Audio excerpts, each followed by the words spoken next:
So today we are going to find the relative extrema on the interval -5, 5 using the function x cubed cosine x. So to find the derivative, which is the first step, you're going to use the product rule. With the product rule, we found the derivative. It is x cubed sine x plus 3x squared cosine x. Now we need to find the critical numbers of the function. And we're going to do that by putting the derivative equal to 0 and using our solver tool on our calculator. So to get there, we go to Math, Numeric Solver. I already have it in here, 0, and then we have our derivative, enter.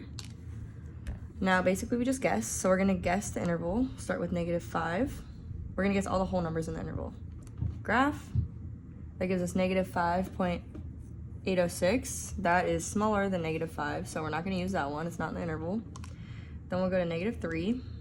Graph, that gives us -2.205. That's one of our critical numbers. Now let's go to 0. Graph, that gives us 0. We'll go to 2. Graph, 2.205. Then we can guess 5. And graph, 5.806. So that's also larger than 5, so we won't be using that one either. Then we're going to go ahead and we're going to put our critical numbers on a chart. Those are our zeros. And to figure out if they're increasing or decreasing, we're going to go to y equals, plug in our chart, or plug in our derivative, graph. So as we can see here, it's increasing at -2.205. And when it stops, it starts to decrease, increase again, and then decrease as well. So we'll do increase, decrease, increase, decrease.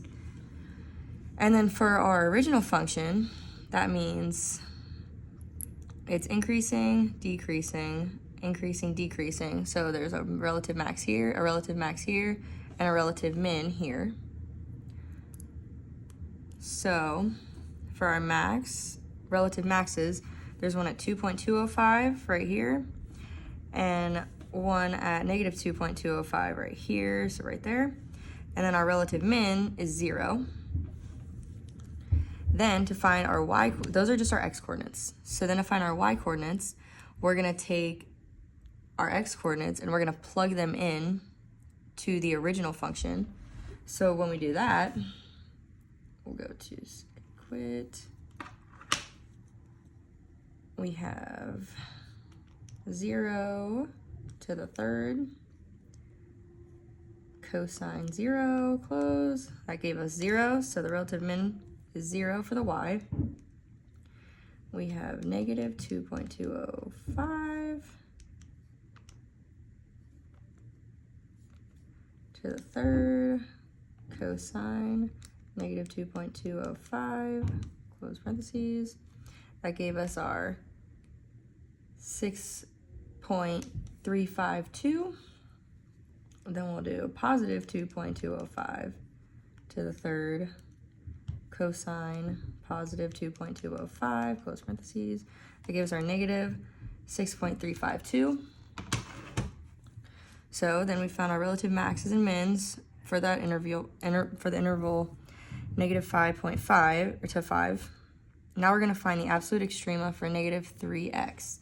So for the interval -1 to 3. So we're going to use the -1, -3, and we're going to use our relative max and mins within that interval. So we set them up here.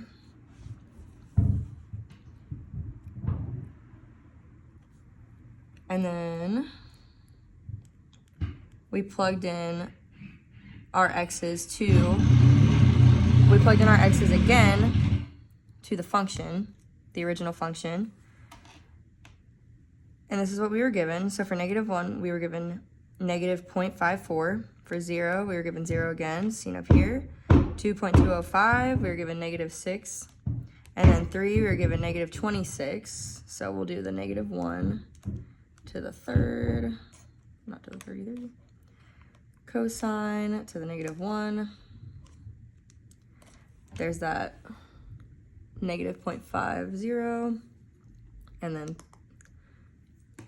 3 to the 3rd, cosine 3, close, enter. There's that -26.73 right there. So looking at all 4 of these, the 0 is the absolute max, that's the highest number out of all these negatives, and then the -26 is the absolute min, because that's the lowest. So that's why we got our absolute max and our absolute min.